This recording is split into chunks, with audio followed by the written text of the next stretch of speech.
equipo de mediación y educación del Museo Nacional de Bellas Artes. Yo soy Connie. Yo soy María José. Y Mariana. Y tras la cámara, nuestro compañero Matías. Bueno, la Connie decía que en nuestra última transmisión, por lo menos de este ciclo. De este ciclo, sí. Sí. Contémosles que, bueno, hemos transmitido el lunes, estuvimos transmitiendo desde acá del museo, les mostramos un poco el exterior del museo, mostramos el hall, hablamos de algunas esculturas, de la historia de este lugar. Y el miércoles estuvimos ya profundizando en la exposición temporal que está en este momento en el museo de la artista argentina Gabriela Golder, que se llama Escenas de Trabajo. Y estuvimos ahí dentro de la sala, mostrando las obras, conversando un poco de su trabajo, compartiendo también algunas experiencias en torno a la memoria, a experiencias transformadoras. Y si no pudieron ver el miércoles ni el lunes las transmisiones, igual sepan que van a quedar guardadas y alojadas en nuestro canal de YouTube del museo. Sí, en Historias para no olvidar, que es como titulamos el ciclo que estamos llevando a cabo ahora. Esta es la última sesión, como les comentábamos, y tenemos muchas sorpresas, muchos invitados e invitadas también. Y tenemos algún saludo, Mariana, por el momento. Nuestro fiel Juanjo Flores saluda nuevamente. Nos van a sorprender. ¿Qué tal? Bueno, justamente como decía la Connie, hoy día vamos a trabajar con la continuidad tal vez de la conversación que tuvimos el día miércoles a partir de la exposición de Gabriela Golder, donde hablamos sobre las experiencias. Nosotros compartimos algunas experiencias que tuvimos también habiendo visitado exposiciones o centros de arte o el museo también. Y hoy día vamos a comentar sobre una exposición que la verdad es que tendría que haberse realizado hace mucho tiempo atrás, para ser más exactas, el año 73, así que ya ustedes pueden empezar a intuir sobre el contexto que vamos a estar hablando, 60, 70 del siglo pasado. La exposición se llama Una exposición olvidada y una lectura a 4 artistas chilenos. Así que vamos a entrar ahora, no vamos a hacer hoy día algún comentario sobre las esculturas porque ya hemos hablado varias veces sobre ellas. ¿Sí? ¿Estamos bien con eso? Sí, igual creo que podríamos también recordar que las personas pueden visitar el museo los días martes y jueves. Tenemos 3 horarios de visita, que son las 10, las 12 y las 3 de la tarde. Pero para visitar el museo es necesario hacer una inscripción previa a través de la página web del museo, rellenar un formulario e inscribirse, y una vez inscritos les va a llegar un correo de confirmación confirmando que están inscritos para visitar el museo en el horario y el día que hayan elegido.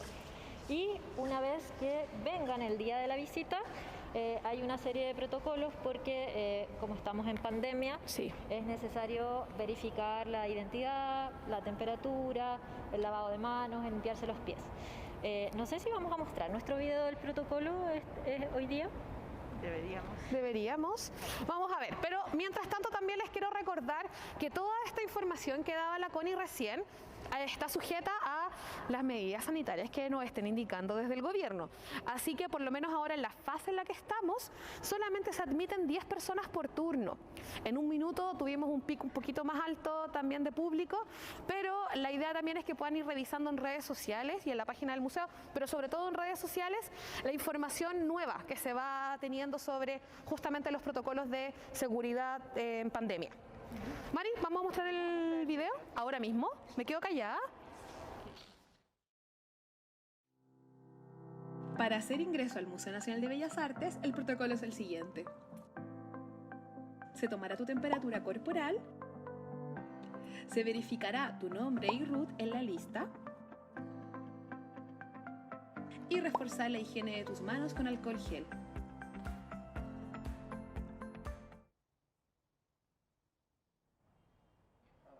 ¿Estamos? Ya, entremos entonces a la exposición. Vamos, acompáñenme. Está como una pasarela. Esta sala tiene un aforo máximo de 30 personas. Sí. Ya eso es parte también como de las medidas que hemos estado tomando. Hay señalética en el suelo y cada sala tiene afuera indicado el aforo máximo. ¿Vamos?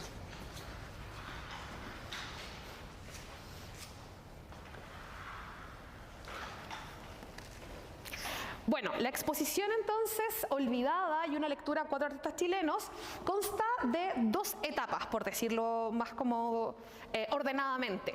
Esta, la primera sala, que es donde nosotros acabamos de ingresar, que para que ustedes se ubiquen o para que vayan conociendo la estructura del museo, del hall central donde nosotros partimos, ¿cierto? Todas las transmisiones es hacia el lado norte, primer piso del edificio. Si ustedes, si ustedes viven en Chile, les cuento también para las personas tal vez que nos están viendo desde fuera, ubicarse en Santiago es bastante sencillo porque está la cordillera, entonces acá se tiene bastante claro cuál es el poniente. En este caso, el edificio de hecho tiene la entrada hacia el oriente y esta parte de la sala, o sea, esta sala es hacia el norte, que está colindando con el río Mapocho, un poco para que también vayan conociendo cómo está ubicado dentro de la ciudad el edificio. Bueno, entonces volviendo a la exposición olvidada, vamos a hablar brevemente acá sobre en qué consiste, porque tenemos invitados que nos van a profundizar, por supuesto, del proceso, quiénes son los artistas, pero sí nos interesaba en esta parte que ustedes pudieran ver cómo está montada la exhibición. Si ustedes se fijan, son muchas obras. Sí, eso te iba a comentar, que es bastante sorprendente cuando uno entra, ver que las obras están ubicadas en la sala cubriendo toda la pared. Como que prácticamente toda la sala tiene estas obras que se repiten en el formato y cubren toda la pared hasta bien arriba, porque normalmente en el museo cuando se hacen las exhibiciones se procura no poner obras muy arriba, por ejemplo, pero en este caso eran tantas que sí llegan hasta arriba, llenan todo el espacio. Y si ustedes se fijan, tenemos que son 149, creo que es el número exacto. 169, si no me equivoco. ¿Sí? Bueno, están todas estas imágenes entonces que son heliografías. Vamos a explicar más en profundidad también en un ratito más en qué consiste una heliografía. Y acá en el centro hay una, podríamos decir, vitrina también, ¿cierto? Donde se explica lo que es el CAIC. El CAIC, de hecho, es el Centro de Arte y Comunicación que se fundó el año 1968, en Argentina por el crítico y gestor Jorge Glusberg. Vamos a estar hablando más profundo de eso también, pero para que tengan una idea de la exposición y vean que acá hay documentación, fotografías, las gacetillas, que son unos documentos que también como un tipo de entre revista, fanzine, pasquín. Boletín. Me encanta esa palabra, pasquín también. Entonces vamos a tener que están todos estos objetos acá para que uno pueda ir contextualizando la exposición. Oye, Josita, es que también podríamos explicarle a las personas que nos están viendo por qué esta exposición se llama una exposición olvidada, que tú explicaste que en el fondo es esta exposición que se iba a realizar en el año 1973, que es la exposición de estas obras del CAIC, pero también dice, y una lectura a 4 artistas chilenos. Tal vez podríamos entrar un poco en ese tema, de dónde salen los artistas chilenos, por qué son 4, y qué es lo que hay acá de los artistas chilenos. Ya, esta parte entonces, como yo les había comentado, es la parte del CAIC, esta es la parte como de la exposición olvidada, pero si ustedes me acompañan por acá, aquí Mati, acompáñanos. Vamos a tener una obra que es de Carlos Lepe, el artista chileno Carlos Lepe. No sé si alcanza a verse bien porque la luz es bien limitada.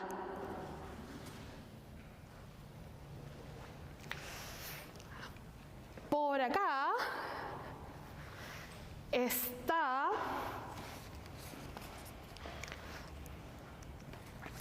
la obra de Eugenio Dittborn, que son estas aeropostales y ese video. Voy a poner yo por aquí ahora. Por aquí está la intervención de Alfredo Yar. Y el último de estos 4 artistas chilenos es Gonzalo Díaz. Entonces, estos 4 artistas fueron invitados a exponer en el CAIC, en este Centro de Arte y Comunicación que les contábamos hace un ratito, en los años 80. Entonces acá tenemos estas 2 intervenciones y artistas y obras que estaban vinculadas con el CAIC, como tú bien señalabas, Connie, una de los años 70 y una de los años 80. Entonces son dos exhibiciones que una viajó hacia Chile y esta otra de los 4 artistas chilenos que viajó hacia Argentina. Claro. En 1985 se realizó la exposición de estos artistas chilenos en el CAIC. Entonces ahora es un poco como para recordar también estas interacciones entre el CAIC en Argentina y artistas chilenos que estaban también produciendo su obra durante un periodo que en Chile estábamos en dictadura. Claro. Yo creo que ahí empezamos a ver algo súper importante, que tanto en la primera muestra, todo esto es una sola muestra, pero en la primera parte de la muestra, la de las heliografías del CAIC y estas otras 4 obras de estos 4 artistas chilenos, empezamos a ver también que si bien eran instituciones distintas, ¿cierto? Estaba la argentina, estaba la chilena, hay un ánimo de preguntarse por las cosas que están sucediendo en Latinoamérica.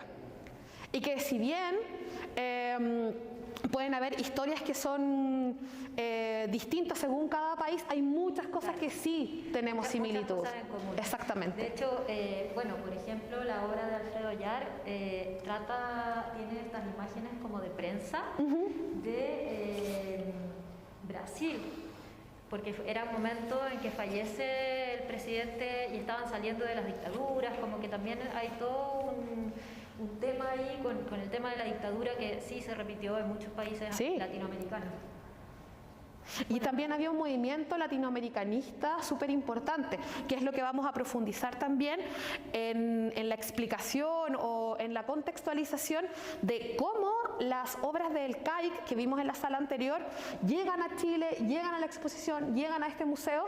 Lo vamos a conversar con una invitada que tenemos que participó en la investigación de la exposición, así que lo vamos a dejar ahí por mientras. Solo te quería comentar, antes de pasar a esa parte, que estas obras, bueno, han tenido que algunas ser como realizadas, las han vuelto a realizar, porque por ejemplo la obra de Gonzalo Díaz, él para el envío que hizo al CAIC en el año 85 imprimió sobre una tela de PVC, que después cuando él vuelve a Chile las obras quedaron retenidas en la aduana y nunca volvieron. Entonces él ahora para esta exposición volvió a hacer una nueva impresión.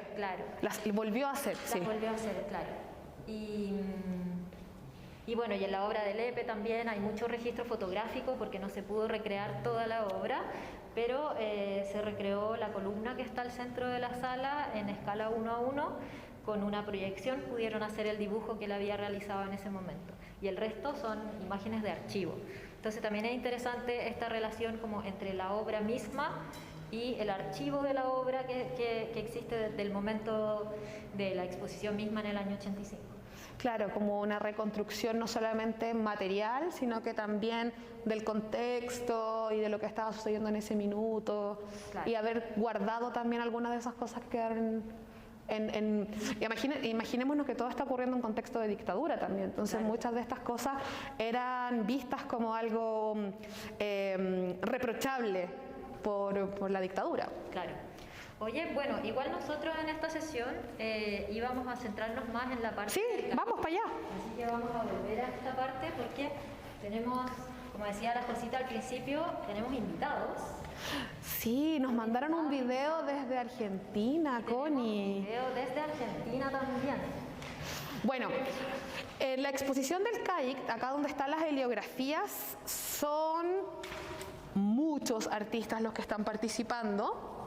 Y uno de ellos fue contactado por, una de las colaboradoras de esta exposición, que es una de las curadoras del museo, Gloria Cortés. Claro, que participó como en la coordinación de esta exposición. Y se llama Horacio Zavala.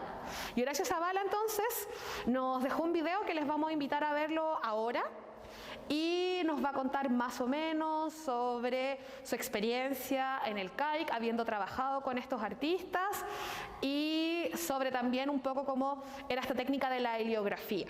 Así que, ¿lo vamos a ver al tiro, chicos? Bueno, hoy en este video me detendré muy brevemente en una exposición pensada y proyectada por Jorge Glusberg del Centro de Arte y Comunicación en Buenos Aires en 1972. El nombre de la exposición era Hacia un perfil del arte latinoamericano, que es un título que sigue siendo conflictivo porque habla de la identidad global de Latinoamérica, cosa compleja y a lo mejor imposible de lograr. De todos modos, creo que era una idea, era una experiencia y una propuesta experimental de tratar de comprender el arte latinoamericano, encerrándola un poco en una idea muy global. Bien, de todos modos, el Centro de Arte y Comunicación lo que tenía de particular también era que se cruzaban disciplinas, era interdisciplinario.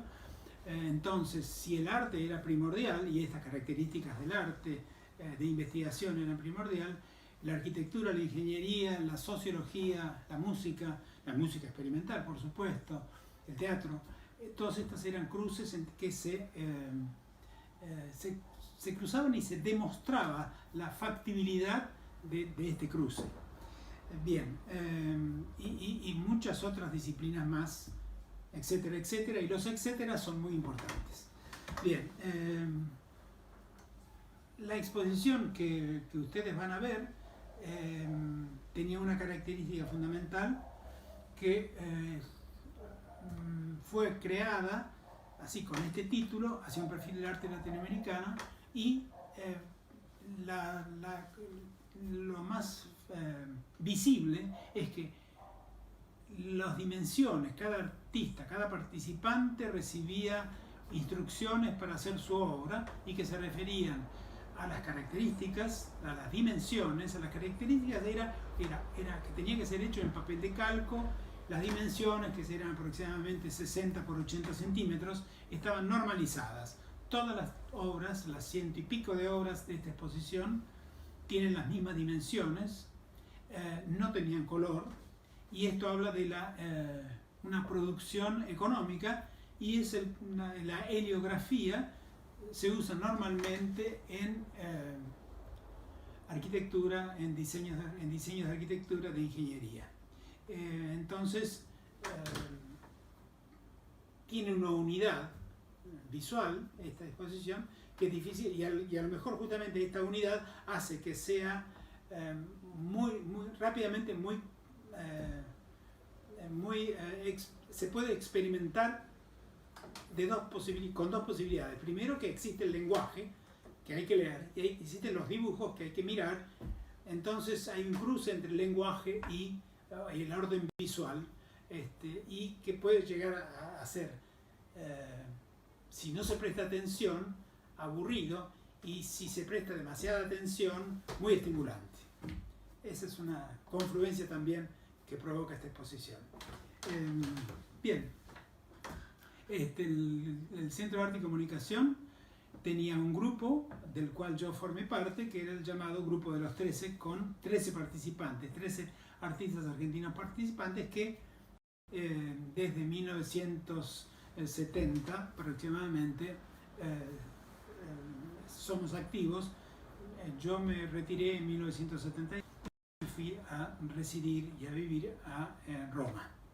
Bien, muchas gracias. ¿Qué les pareció? ¿Qué les pareció el video de Horacio Zavala? No sé por qué le digo siempre Hugo. Horacio Zavala, así que agradecemos también a él que nos haya compartido esta experiencia de haber participado en el CAIC, de haber también colaborado con más gente, por supuesto, porque ese es justamente el espíritu, no solamente del CAIC, sino que también algo que estaba ocurriendo mucho en los años 60 y 70, particularmente en Latinoamérica, y que tenía que ver con autocrítica, con autorreflexión también, y justamente esa es una de las preguntas que queríamos proponer hoy día para la sesión, ¿Se acuerdan que el otro día cuando estábamos con Gabriela hablamos de la experiencia? Una cuestión como más de lo individual hacia lo exterior y colectivo. Ahora la pregunta tal vez es un poco como de vuelta, como de regreso, porque tiene que ver con cómo nosotros, nosotras, nos podemos hacer protagonistas de nuestra historia. Y acá creo que es súper importante también vincular exposiciones como esta, que iba a ocurrir los años 70, pero que ahora está ocurriendo el año 2021.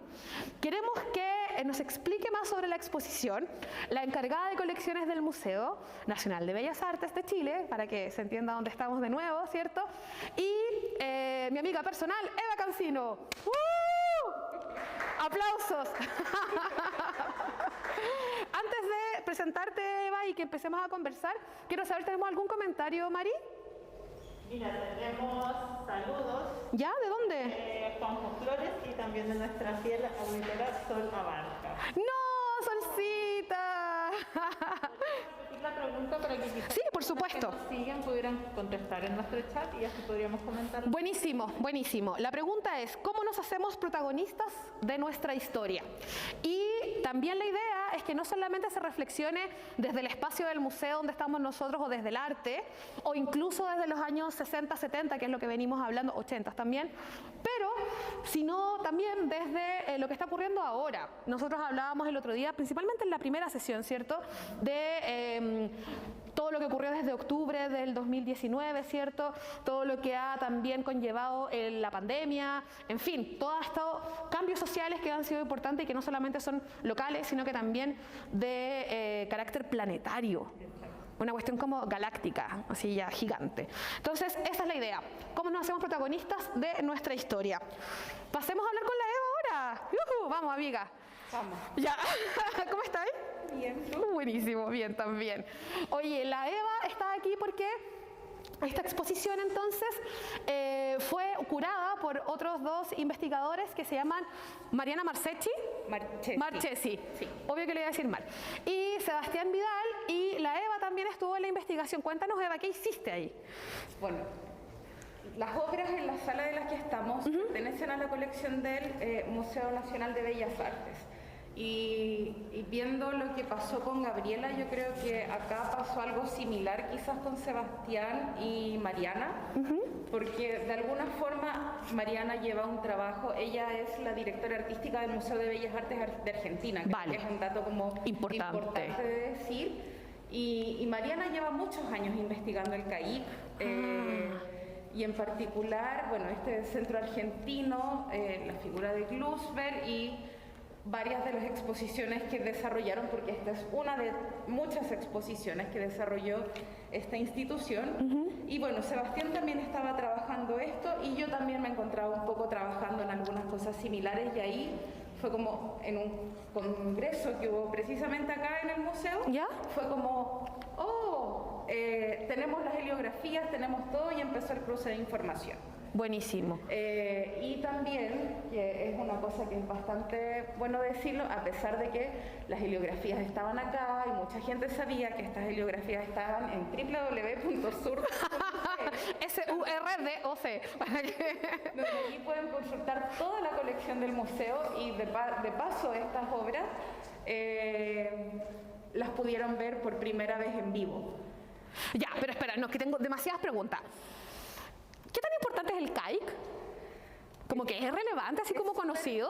Es muy relevante en el contexto argentino, voy a decir cono sureño también, porque involucrando también a Chile, pero también yo creo que es bastante importante porque es un proyecto colaborativo, por así decirlo. Buenísimo, ya. De muchos artistas, donde ahí participaron artistas de muchas latitudes. Y si pensamos, por ejemplo, también como en los maestros del arte conceptual, como Joseph Kosuth, también se vinculó con el CAIC, y también se vinculaban artistas desde Europa, desde Estados Unidos, y hay que pensar de que, a pesar de que estamos hablando en este caso de arte latinoamericano, el arte latinoamericano también funcionaba, por así decirlo, mucho desde la metrópoli que era Nueva York. o en algunas bienales que en los años 60 y 70 también en particular empezaron a tomar más relevancia. Y habitualmente las obras que se presentaban en esas bienales, sobre todo las latinoamericanas, tenían bastante reflexión en torno a los contextos de cada país. Perfecto, entonces sí era importante saber más también sobre el CAIC. Sí, muy importante. Y entonces ahí, ¿cómo es que tú dices que estas son obras del museo, pero son del CAIC? No, ¿puedes explicarnos eso? ¿Qué significa eso? Todas las obras que ustedes ven aquí, que son parte de la colección del museo, son en realidad una exposición. Todas estas obras, al igual que ahora, como que las vemos por primera vez montadas como exposición, constituyen una exposición y esa exposición se iba a enviar a Chile, ya lo dijeron, se envió a Chile de hecho en 1973, pero sabemos que hubo un golpe cívico-militar en ese momento y la exposición no se pudo inaugurar.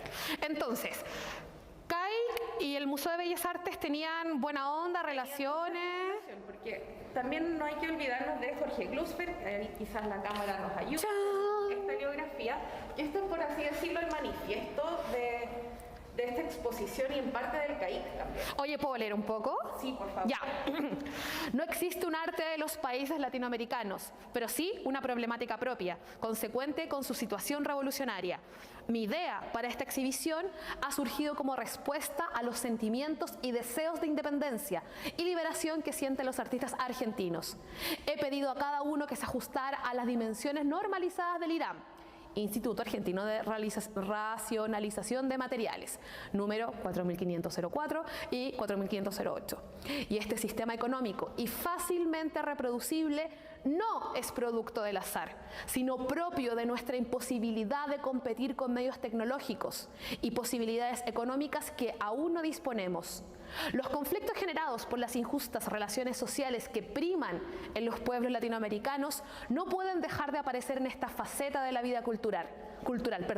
Las soluciones o inquietudes de otros grupos superdesarrollados no se pueden aplicar a nuestros medios sociales. Nuestros artistas tomaron conciencia de los requerimientos de las realidades nacionales y se plantearon respuestas regionales, consecuentes con el cambio de todas las áreas de la vida humana que se proponen los subprivilegiados que hoy, que pensamos, son los potencialmente privilegiados de mañana. Jorge Glusberg. Bueno, Jorge Glusberg era la persona que constituyó este grupo, que era el CAIC. Vale.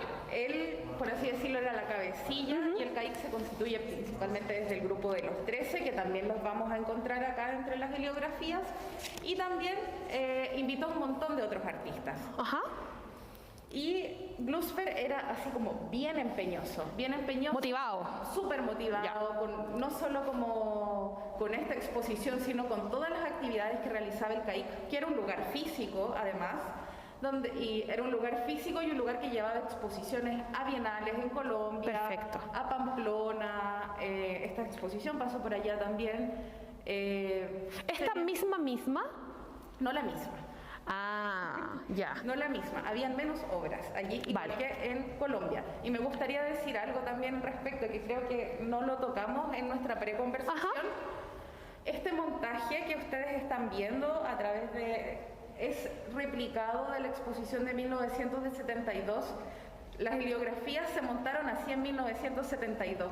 Y eso también fue un bonito trabajo de investigación que se hizo acá en el museo, para un poco replicar ese montaje original, que también tiene que ver con las instrucciones que el mismo Glusberg daba para el montaje de esta exposición, y que eso se me había olvidado, y también está con todas las medidas de conservación. Perfecto. Y todo, y eso no lo habíamos conversado, que me gustaría como también recalcarlo. Oye, Eva, pero estos son papeles entonces. Es un papel muy delgadito. ¿Ya? ¿Como papel de imprenta? ¿Como ese tipo? Como papel de imprenta. ¿De diario? No, yo creo que más similar como una hoja común o un papel más tipo fax. Yo siempre hago la analogía como con el fax. Sí, es un papel bastante delgado, es súper frágil. Oye, para la gente más joven, el fax era lo que se usaba antes de los correos electrónicos, por si acaso. Bueno, pero hay que decirlo. ¿Qué? Te vengo a avisar que llegó nuestro invitado. Ya, es que justamente que estábamos hablando del tema de los materiales y el papel, tenemos otro invitado para que nos diga cómo se hacen, qué son exactamente las heliografías. Adelante, director. Está mandando. Nuestro invitado estelar, ¿dónde está? Un poco ocupado. Sí, no importa. Le doy la pasada a... Pero quédate con nosotros, pues. ¿Cómo está, director?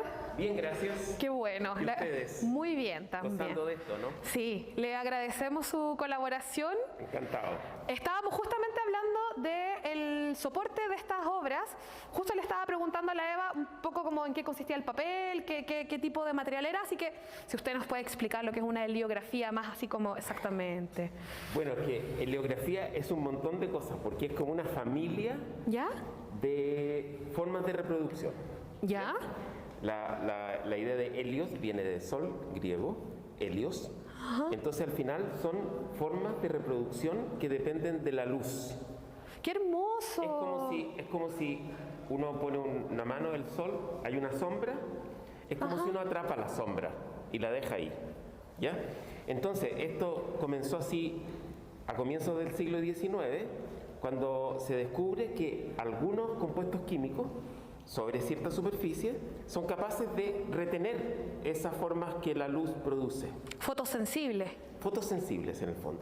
Y ahí viene toda una familia de la cual forma parte los daguerrotipos y no sé qué, digamos, y que al final terminan como en la fotografía, que al final es una impresión de la luz. Perfecto. Pero así como técnicamente se comienza como a industrializar esto, y yo diría que ya en el siglo XX, hacia mediados del siglo XX, están bastante difundidas como unas adaptaciones técnicas de esta posibilidad.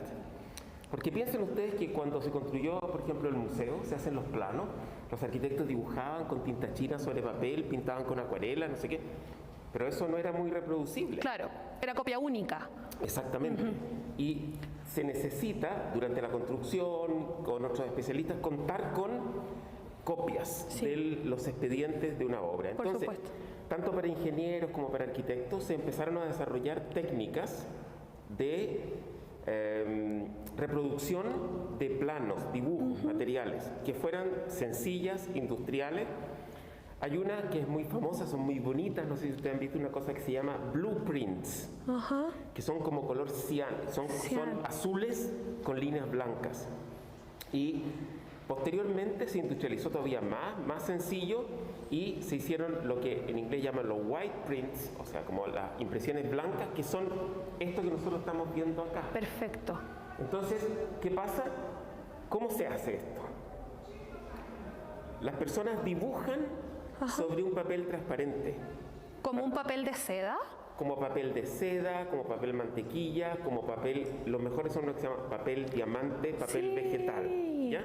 Que son muy transparentes, muy transparentes. Entonces uno dibuja, puede ser con un lápiz, puede ser con tinta china, como quiera, dibuja, y esto se mete como en una fotocopia hoy día, ¿Ya? se mete junto con un rollo de papel sensible. Perfecto. Que tiene una capa química que lo hace sensible, es fotosensible, como decía usted al comienzo. Sí, sí, sí. Entonces, esto pasa por una máquina y después la misma máquina lo revela con una solución de amoníaco. Siempre cuando uno iba a estos lugares donde hacían estas copias, olía a amoníaco, y cuando se las entregaban estaban con mucho olor a amoníaco. Y tiene esta condición de que imprime sobre un papel que no es del todo blanco, es como crema, como, una cosa así. medio amarillento. Y tampoco son negras las líneas, sino que son como de un violeta oscuro, una cosa así. Y eso es el sistema como de copias de plano que durante todos los años, yo diría 50, 60, 70, hasta que vienen las nuevas técnicas digitales computacionales y hoy día se hacen prints, se imprime, se dibuja directamente algo. Director, pero tengo varias preguntas. Una, esto, ¿cómo después se copiaba? O sea, yo tenía este primer dibujo que usted decía que pasaba por esta máquina, pero yo puedo pasar eso varias veces y tener varias copias. Muchas veces. Al final, por decirlo de una manera sencilla, esto es como un grabado súper barato. Es como un grabado súper barato. Por supuesto que no tiene la calidad que tiene un grabado, una plancha que deja una impresión sobre el papel, etc.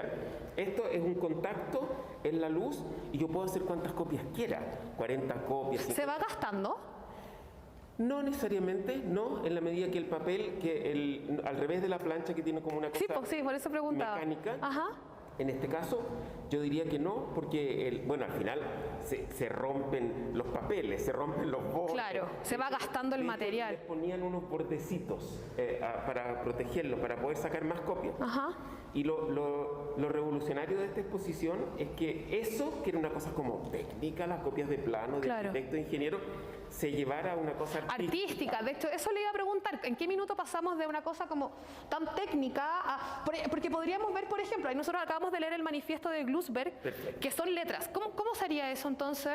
Porque esa es letra imprenta, pues no es manuscrita. Sí, pero es que existían unas letras que uno pegaba, se llamaban letras set, era una marca, Ajá. por ejemplo. Entonces uno las pegaba sobre el papel diamante y uno podía escribir sobre el papel diamante. Ah, perfecto. Si cualquier cosa que uno escribiera a máquina o con otro método, pero ese tipo de letras o están dibujados con normógrafo, que era una cosa para marcar, o son directamente unas letras que uno pegaba sobre el papel y las va dejando perfectas, digamos. Hay gente muy experta en hacerlo. Y el gran invento, en este caso, yo no sé si hay otros ejemplos, pero... Acá, mire, por ejemplo, tenemos... Bueno, es que a mí me gusta este porque es mano alzada, por ejemplo. Esto está escrito seguramente como con un plumón, que era una cosa nueva en ese Claro. momento, sobre el papel diamante. Y uno lo reproduce. Sí, porque esta es una carta, por ejemplo, también. Claro, entonces se pueden hacer cosas, uno podría escribir a máquina, podría escribir con letra set, podría escribir a mano, y cualquier cosa la va a meter a la máquina y va a salir. Entonces lo que pasa es que el valor no es como material, el valor es el contenido de los artistas. Entonces lo que ideó Glusberg, y por eso el manifiesto, es cómo hacer una exposición que yo pudiera difundir por Latinoamérica, que no me cueste mucho dinero, que ponga a disposición de mucha gente el trabajo de un conjunto importante de artistas. Perfecto. ¿Y se sigue haciendo heliografía hasta ahora? No, yo creo que casi, nada más que hay gente que la usa para fines artísticos o algo así, pero en general se reconvirtieron todas estas empresas que hacían estas copias en empresas que ahora imprimen directamente los planos. Tengo otro ejemplo, director. Este que está por acá, Como con fotos o que con... exactamente, Exacto, sí. el de fotografía. Sí. ¿Y ese cómo habrá sido entonces? Ahí usted necesitaba imprimir sobre el diamante y después hacer la copia. En vez del papel fotográfico, uno Exacto. imprimía la imagen en el papel. Diamante. No sé exactamente con qué técnica imprimieron sobre el diamante, pero lo único que requiere es que este papel transparente tenga la impresión. Hay varios otros, los de Navarro Valdebeck, por ejemplo, que también son de ese tipo. Entonces había técnicas para poner eso sobre el diamante y después yo puedo copiarlo todas las veces que yo quiera. ¿Y estas máquinas eran de este tamaño? ¿Del tamaño de este formato, por ejemplo? En general tenían como un ancho así como de entre 75 y 90 centímetros de ancho. Ya. De ahí para abajo y en todo el largo que yo quisiera.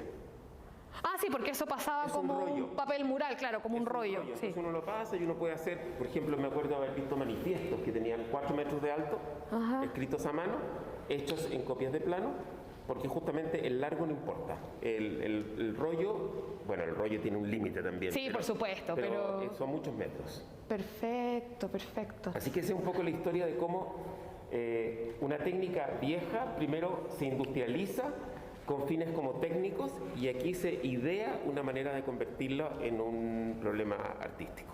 Bueno, había también mucho interés en trabajar con la luz, no solamente desde el siglo XIX y cómo capturarla. Estábamos hablando, por ejemplo, hay uno de estos artistas que participó, que es Dennis Oppenheim, y que a mí una de las performances que más me gusta es cuando se pone acá el libro en el vientre y le queda marcado, porque nuestra piel es fotosensible también. Exacto. Entonces también es divertido ir viendo cómo van capturando la luz en distintos soportes, incluido la piel, por Como ejemplo. lo que yo le decía al comienzo, como atrapar la sombra, generalmente por algún medio químico. Es descubrir Tiene toda la razón, uno atrapa la sombra, ¿no? qué La luz. medios químicos son capaces de retener esa sombra y después revelarla, ¿verdad? Porque en el fondo, en el papel, lo que yo puse negro después queda oscuro, porque lo que no tuvo la luz se revela con un violeta oscuro. Así que es bien apasionante, es bien bonito, es bien único. ¿Y eso se enseñaba en las escuelas de arte o se enseñaba en las escuelas de ingeniería y arquitectura? Yo creo que se utilizaba nomás. No se enseñaba. No se enseñaba, sino uno tomaba su planito, lo llevaba ahí, pagaba tanto y se lo devolvían copiado las veces que uno pedía. No se enseñaba nada. Seguramente debe haber casos de artistas que idearon cómo utilizarlo, pero como digo, sobre todo como un grabado a muy bajo costo, masificado, sin necesidad de pasar por las prensas, y todas esas cosas que tiene que pasar el grabado. Yo estoy súper clara. ¿Hay alguna pregunta, Mari? Por ahora no, pero creo que podríamos repetir la pregunta. Sí. Sí.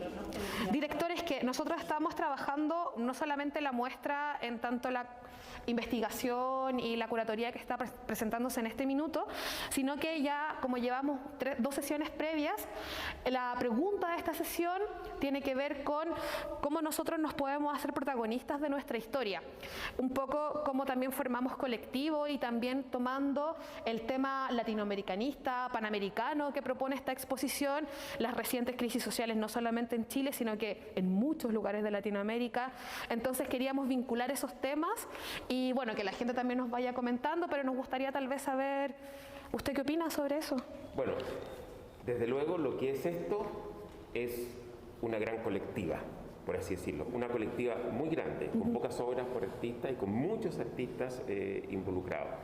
Y en eso, desde luego, está,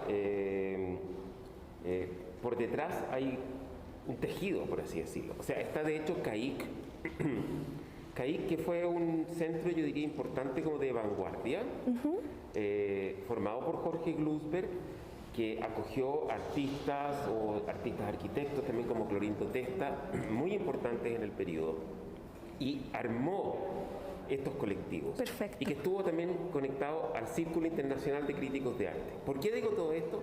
Porque eso es lo que permite también ser respetado, llegar y recibir respuesta de un conjunto de artistas como esto. O sea, a cualquier artista le escribe a alguien, mándeme una obra de arte, no lo hace. Claro. Pero si le dicen, va a participar en una exposición, somos nosotros los responsables, etcétera, etcétera. Ahora, el contexto social de esto tiene que ver, por así decir, con una idea como de solidaridad internacional con respecto a movimientos sociales de avanzada, por definirlo de alguna manera, porque se trata de muchas cosas. Claro. Yo diría que es eso, que es la idea de solidaridad, es la idea de progreso social, es la idea de difusión y democratización de la cultura, como las palancas que están detrás de este tipo de actuaciones en ese momento. Posteriormente, mismo ahora hemos vivido otro tipo de cosas que en algún sentido tienen resonancia de esos movimientos, pero también se encuentran en situaciones distintas. Claro. Y yo creo que efectivamente quizá en estos tiempos hay una recuperación, primero de esa condición como colectiva del arte, de colectivos, de grupos, digamos, porque muchas veces en el mundo ha habido esta oscilación entre el artista individual y el colectivo, el artista individual y el colectivo. Yo creo que en cierto sentido hay una recuperación de esos valores y quizá hay nuevas formas de internacionalización hoy día, que no necesariamente van por estos carriles, pero que también ponen en crisis, diría yo, la idea de lo nacional como la única categoría distintiva de las distintas producciones. Son cosas que de algún modo atraviesan, cruzan, rompen barreras, y yo creo que eso también existe y los artistas son especialmente sensibles a ello. Solo para ir cerrando, es que hay una frase del manifiesto de Glusberg que a mí me gusta mucho, que es justamente la primera, donde dice que no existe un arte de países latinoamericanos, pero sí una problemática propia, consecuente con situación revolucionaria. Porque nosotros mismos, por el mismo Museo de Bellas Artes y la mayoría de los museos de Bellas Artes de Latinoamérica, parten sus colecciones con obras que son de influencia europea, que tienen mucha mirada occidental desde ese sector. Entonces, los años 60 y 70 es muy fuerte en cuestionarse justamente qué significa ser latinoamericano. ¿Y cuál es nuestro arte? O sea, yo creo que Glusberg toma una posición a este respecto, porque seguramente que había otros grupos que sí pensaban que hay un arte latinoamericano. O sea, la discusión sobre la identidad atraviesa muy fuertemente esos momentos. Y Glusberg toma una posición, o sea, pensemos que esto más o menos coincide con el boom latinoamericano de literatura. Sí, sí, sí. ¿Ya? Entonces, esos son temáticas latinoamericanas, lenguaje latinoamericano, y surge como una especie de generación. Glusberg era el mismo un personaje muy internacional, y él estaba en Argentina, Buenos Aires, que es por por historia, un lugar muy internacional. Entonces quizá estaba menos cerca o menos entusiasta de esas identidades especiales latinoamericanas, por ejemplo, ligadas a los movimientos interesados en el indigenismo. Claro. ¿Ya? Y estaba más interesado en una visión, porque él también viajaba mucho, se movía mucho por Latinoamérica, pero también por Europa, en una visión más internacional. Entonces él cambia el foco y dice, es la problemática social, no la identidad del arte lo importante.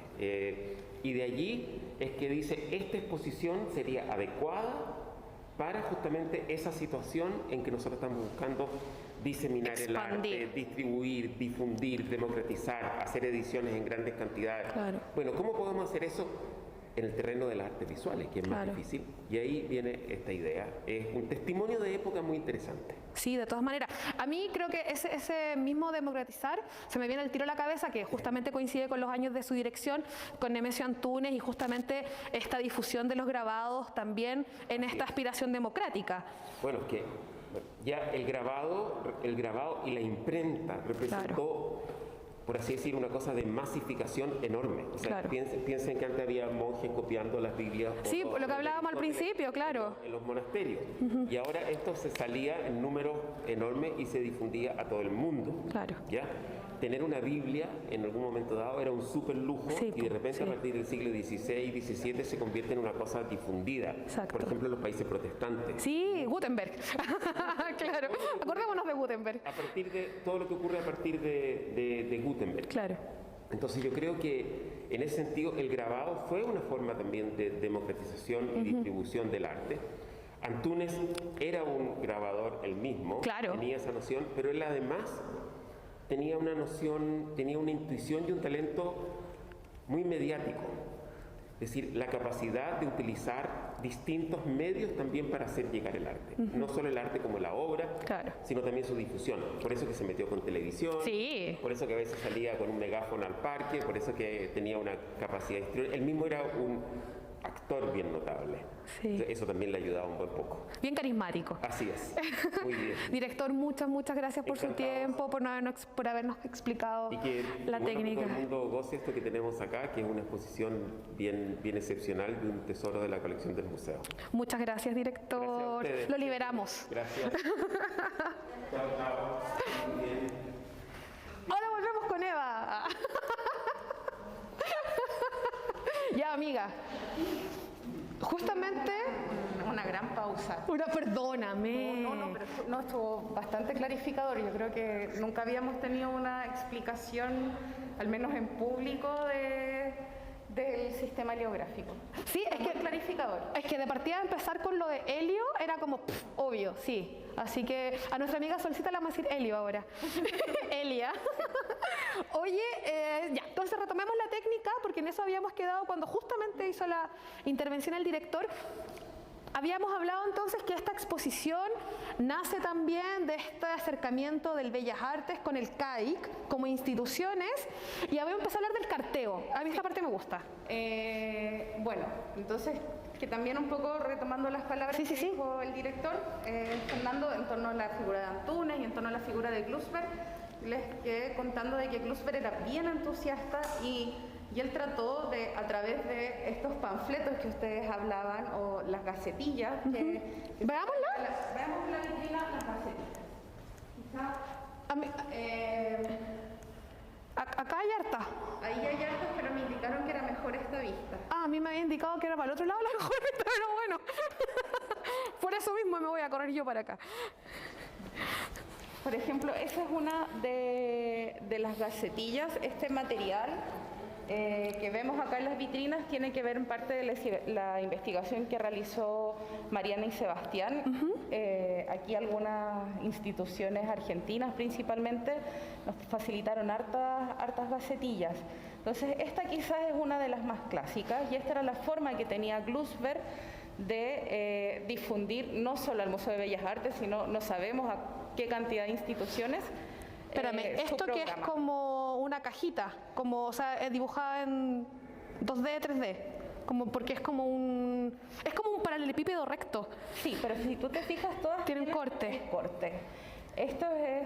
Y ese es el catálogo de arte de sistemas, que fue otra de las exposiciones que hizo el CAIC, que también funcionaba a base, como por así decirlo, como un fanzine. Esta cajita recopila un montón de la información de las obras de arte de sistemas. Oye, ¿y estas cosas de quién son? Estas sí que no son del museo, las obras sí. Estas no son del museo. Mira, vienen desde hartas procedencias, desde el Museo de Bellas Artes de Argentina, desde la Fundación Espigas, y obviamente que se me van a quedar ahí algunos coleccionistas particulares también que facilitaron algunas de las cosas, entonces no, ahí me voy a perder un poquito respecto a cada documento en particular. Ya, pero es parte de la exposición y la curatoría. Gran parte con excepción de 2 o 3 documentos, vienen desde Argentina directamente, que ahí se realizó la gestión con otras instituciones. Oye, Eva, y acá hay también como artistas, como decía el director, que no son latinoamericanos, pues ya habíamos nombrado ahí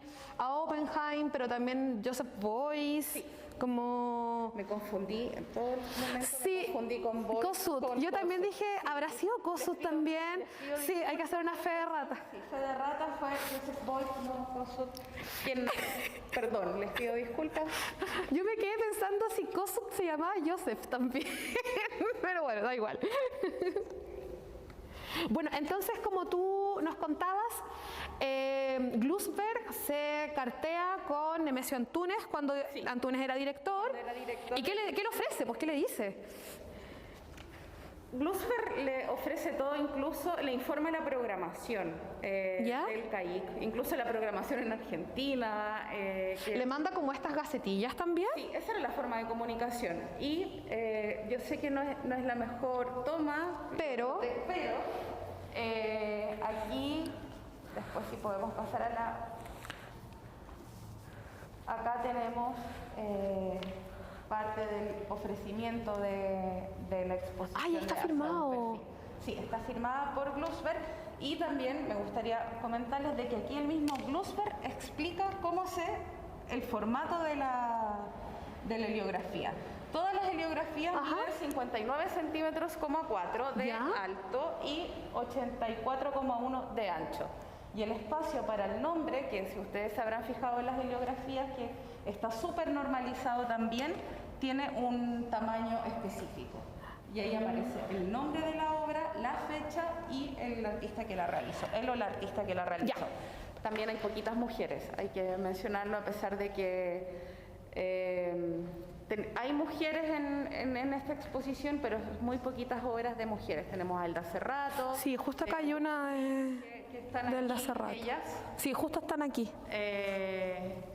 Y Sheila, no me acuerdo su apellido, tengo acá mi ayuda de memoria. Vale. Son bastante poquitas. Son poquitas, sí, es verdad. Era más masculino el espacio del CAIC. Sí, bueno. Pero también un síntoma de Iba a decir lo mismo, justamente. Aún no venía tampoco la ola feminista de los 60-70. Oye, tengo una duda con respecto a esto, no sé si lo podemos mostrar de nuevo. Porque, entonces, bueno, no leí la carta completa, pero intuyo que, como tú también nos habías comentado antes, este es el formato. Sí. Y eso tenía que ser sí o sí, o sea, inamovible. Pero lo que yo pusiera ahí era libre. Sí, podía cambiar. Por ejemplo, abajo después tenemos otras gacetillas amarillas donde se comunica una exhibición en homenaje a Salvador Allende post el golpe. Perfecto. Algunas exposiciones de Guillermo Deisler y también acá informes sobre la violencia y tortura en Chile, en particular, si mal no recuerdo. No, esto tenía que ver. No, esto ya era post-golpe aquí, y aquí también había un homenaje a Allende. Perfecto. Oye, amiga, entonces... Reflexiones en torno al golpe. Vale. También le tocó particularmente esta exposición. Es que eso te iba a decir, porque ocurrió el golpe, pero esto fue en septiembre del 73, pero la expo se iba a realizar en diciembre. Noviembre, sí, hay un par de... Noviembre es lo que está más claro de que se iba a realizar. Glusberg en su entusiasmo dice, echémosle para adelante nomás y ahí tiremos... No está tan claro de cómo ocurrió esto, porque la exposición llega acá en diciembre y llega acá post golpe y llega acá cuando se va a rescatar de la aduana. No es que ya haya llegado al museo como, acá vienen las obras, no. Ya. Hubo que ir a rescatar algunas obras que se sabía que estaban en la aduana. Eso fue ya durante la dirección de Lili Garafulich. Ya. Ahí desde diciembre del 73 estuvo Lili acá a cargo del museo. También ese cambio motivado, en ninguna parte está escrito, pero obviamente por el golpe de Estado. Sí, pues Antúnez se va. Antúnez se va, también el programa que venía realizando Antúnez también era bastante revolucionario. Claro. Esta dimensión de extensión y comunicación y reflexión, también mucha reflexión en torno al quehacer del museo, no tenía mucho espacio quizás en dictadura. Oye, el año pasado tuvimos una muestra súper interesante de Antúnez, curada por la Amalia, para que le mandemos besitos también a la Amalia. Ella, bueno, gran parte de la investigación respecto a la dirección de Antúnez la ha realizado Amalia. Perfecto. Pueden descargar el catálogo de Antúnez Centenario en la página buenísimo. del museo. Oye, es que quería hablar de eso porque entonces alguien va a rescatar, Lili, o no sé si ella particularmente, pero van a rescatar la obra en la aduana. Patricio Muñoz Zárate va a rescatar a la aduana, ¿y qué se trae? ¿Unos blogs? Mira, según los documentos que hay de esa fecha, se trae 50 obras. Yo creo que no las contaron. Yo digo que esa es como una 50. Claro, 50 obras que en realidad eran estas 143. Vale. Pensemos, como decía el director, este es un papel, y lo hablábamos también antes, es un papel bien delgadito. Entonces, si ustedes se fijan, como esto, les voy a... Es más o menos una resma. Es como una resma, claro. o quizás dos resmas, ya. Que es súper manejable. Entonces, sí. 50 era un volumen pequeño, se podía ver, claro. Y también, bueno, en esa pasada por la aduana se recuperaron otras obras que habían sido enviadas a Chile para el Museo de la Solidaridad. Perfecto, sí. Se rescataron esas obras, se guardaron en el museo, pero ahora ya las tiene el Museo de la Solidaridad. Ya. Espérame, es que para seguir armando la historia entonces. Glusberg le manda la carta a Antúnez dice, ya ha sido ok, llegamos a la expo, tírate las obras para acá. Y ocurre el golpe, las obras igual viajan, Nemesio ya no está. Nemesio ya no está. Y llegan al museo. ¿Y qué pasa acá en el museo? Pues cuando llegan las obras. Se guardan. Y fin. Por eso la expo se llama... Una exposición olvidada. Perfecto, ya. Entonces ahí armamos completamente el círculo de cómo llegaron estas obras, cómo, bueno, ya, lo que hablábamos antes de la cosa técnica, pero cómo al final son parte de la colección, porque ¿en qué minuto pasan a ser parte de la colección? ¿Existe una donación de Glusberg? No, a ver, hay dos quizás, hay una muestra de que Glusberg dona que aparece precisamente, no recuerdo si es en esta,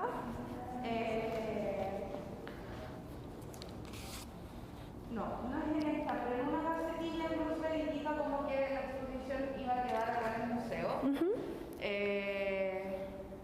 Que ese es como un indicio. También cuando hay que decir de que quizás el museo no tuvo una intervención militar, pero sí tenía un cierto grado de observación que no era menor.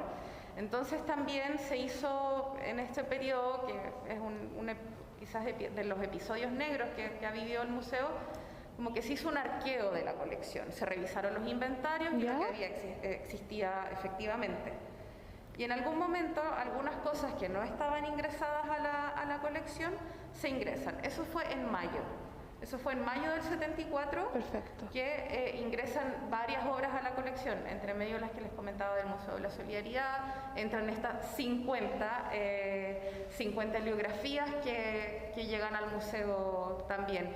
Todo un poco, por así decirlo, lo que no estaba como desde septiembre del 73 hasta esa fecha, donde también hubo donaciones. Claro. Estas no fueron las únicas obras, ingresaron a la colección del museo. Y ahí quedaron guardadas. Ya. Entonces aparecen estas intenciones de empezar a investigar de nuevo el CAIC, darle la relevancia que tiene. ¿Y tú cómo te encontraste las obras? Es que las obras siempre estuvieron. ¿Siempre se supo que estaban acá? No sé si siempre. Hasta el año 94 yo creo que esta colección era, entre comillas, desconocida. Ya. Porque el año 94 vino Glusberg a Chile. Y no se menciona nada, al parecer no tuvo un encuentro con esto, pero más o menos desde el año 2010, 2012, que otra compañera de acá del museo, María de los Ángeles, que ahora trabaja en otro departamento, ella era la encargada de catalogación junto a Marianne, que era la encargada en ese momento. Y ahí ellas catalogan la colección. La colección, completa, perfecto. las 143, y se suben a público. Es súper importante también como que el público pueda ver las obras que hay en la colección y que sean, por así decirlo, públicas. Sí, por supuesto. Porque ahí también se generan estos cruces virtuosos de que podemos estudiarlas más y terminar y reconstruir estas historias que no estaban tan claras. Bueno, de hecho, si ustedes quieren, por ejemplo, leer cada una de ellas, pueden revisarlas en, como dijo la Eva antes, www.surdoc.cl, surdoc.cl. Sí. Yo quería que habláramos justamente, ¿para qué hacer exposiciones como esta? ¿Para qué rescatar esta exposición después de haber pasado por el golpe, de haber pasado por el contexto que tú decías del 73, 74, bueno, toda la dictadura? Habíamos hablado también antes de la segunda parte de esta exposición, que son las lecturas de los 4 artistas chilenos, pero para ti, que eres la encargada de colecciones del museo, que básicamente tu pega es cuidar las obras. Investigarlas también, porque al final también es parte del cuidado investigarlas. Sí, o sea, yo creo que también una cosa es que esta exposición no se hubiese hecho sin investigación. Claro. Y yo creo que es importante rescatar estas obras. Uno, me gustó mucho que el director hablara de una colectiva de artistas. Yo creo que acá hay muchas voluntades colectivas que confluyeron. El CAIC era un proyecto que era colaborativo, en una época que trataba de relevar lo colaborativo como modelo, y a propósito de esta investigación y todo, claro, es un poco mostrar ciertas cosas que quedaron truncas por este evento traumático que fue el golpe, y que ahora la podemos ver y podemos, yo creo que si miramos las heliografías y todo lo mismo que indicaba Glusberg, quizás desde otra forma en su presentación de la exposición, que ahora denominamos como el manifiesto, pero sí, por supuesto. Y la problemática que aparece en otras heliografías, creo que también son parte de las cosas que estamos viviendo. Quizás no son las mismas épocas, pero por ejemplo, no sé, hay un montón de obras que aluden a el cuidado del medio ambiente, que son cosas que sí estamos viendo, o la condición de subdesarrollo en la que se encuentra América Latina, que claro, en ese momento la discusión estaba súper candente porque habían estudios sociológicos que estaban generando un marco para esas reflexiones, pero que también son un poco, y vinculándolo a la problemática nacional, son cosas que seguimos cuestionándonos hoy en día y que se sigue cuestionando los diversos países latinoamericanos. Octubre también tuvo mucho de eso. Por supuesto. Y entonces, ¿cuál sería, crees, el rol del museo en esa historia? Porque efectivamente por ejemplo, museo es un museo nacional estatal, pero ya sabemos que desde dentro del mismo estado están estas cicatrices, están estas heridas al final. ¿Cuál sería entonces como la función de nosotros o del museo, o en tu caso de tu trabajo en particular?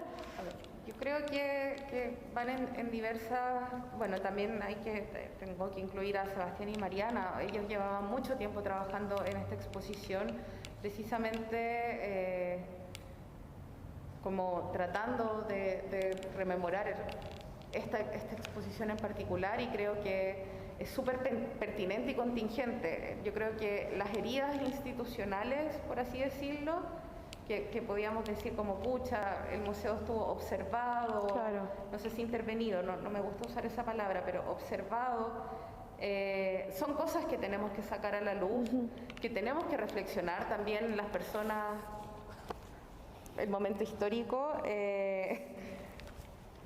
Por así decirlo, sería bueno también que vayamos mostrando, también se ve en la exposición de Bolos Pajar, cierta historia de la vergüenza, de que a veces cargamos las exposiciones o a veces cargamos nuestras mismas reflexiones que vamos superando o retomando como en el pasado. Perfecto.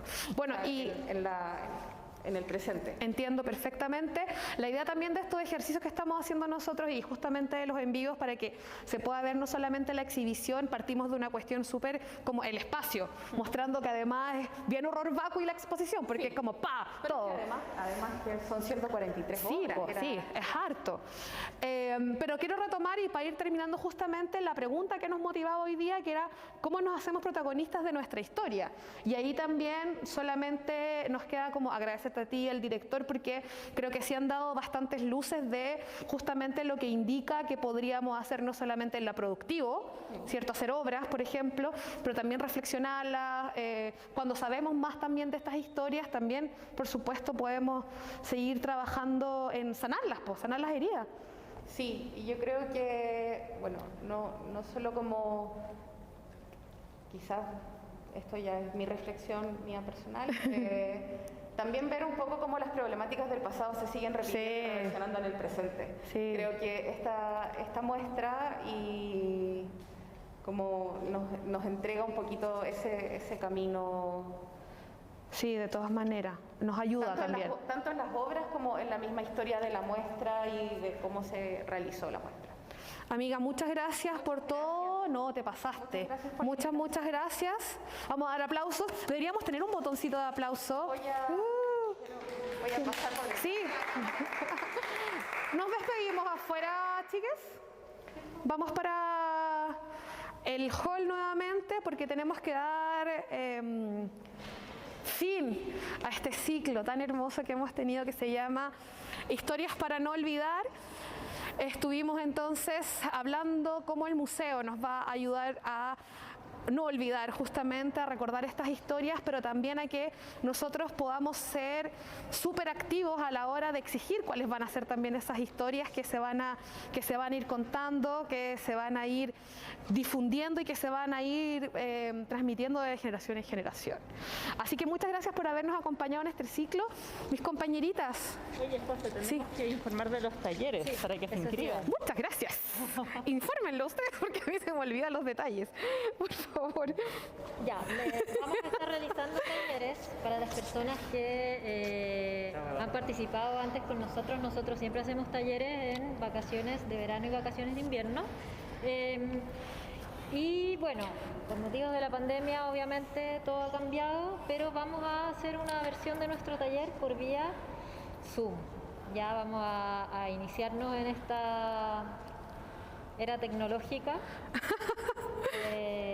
y tenemos la capacidad de hacer un taller por Zoom, así que los dejamos a todos y todas invitadas. Quedan cupos todavía, sí. Quedan cupos porque los talleres sí son con inscripción, tienen que consultar nuestra página web. De hecho está dentro de este ciclo de actividades virtuales, Historias para no olvidar. Hay un formulario de inscripción y luego les llegará un correo de confirmación para que se conecten con el link de conexión, ¿cierto?, a nuestro taller vía Zoom el día miércoles 27 de enero a las 11 de la mañana y el día viernes 29 de enero también a las 11 de la mañana. Así que también un poco manteniendo el espíritu de nuestros talleres últimamente, es un taller abierto a las personas de todas las edades.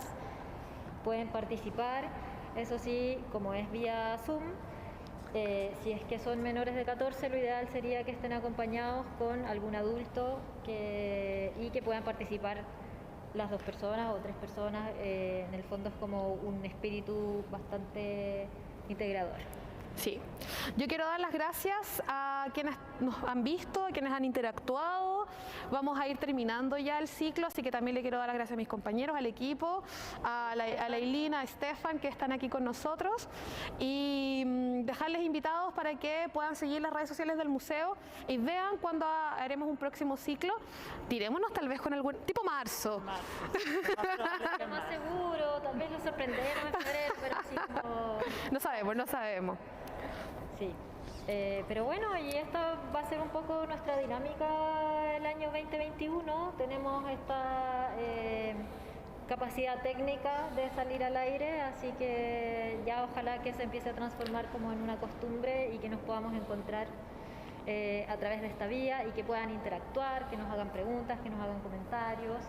y un poco recuperar tal vez esa relación que teníamos antes cuando podíamos relacionarnos físicamente.